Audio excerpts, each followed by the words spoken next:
শীতের দিনের সবজি নিয়ে আসলো বাজার থেকে। সব ধরনের সবজি, এখন শীত সিজন, সব ধরনের সবজি পাওয়া যায়। তাই ভাবলাম আজকে একটু বেশি করে সবজি নিয়ে আসি। তারপরে যে সবজি নিয়ে আসলাম ফুলকপি, বেগুন। ফুলকপিগুলো অনেক সুন্দর ছিল।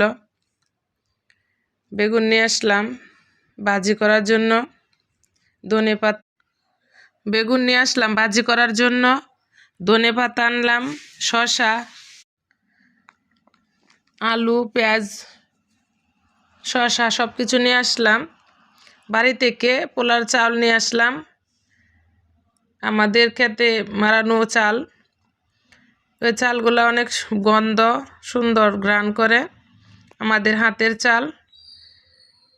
একসাথে নিয়ে আসলাম, সাথে আতপ চালও নিয়ে আসলাম শীতে পিঠা খাওয়ার জন্য।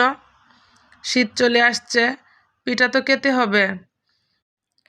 শীতের সিজনে অনেক ধরনের পিঠা বানাতে হয়, তাই আতপ চাল আগে নিয়ে আসা হলো। এই যে সবগুলা বয়ম চাল রেখে দিলাম। বয়মে চাল রাখলে অনেক দিন যায়, পোকা হয় না। আর সাথে যে বাড়ি থেকে একটা মুরগি নিয়ে আসছিল, দেশি মুরগি, এটা আজকে রান্না করা হবে। এই ছিল আজকের আয়োজন।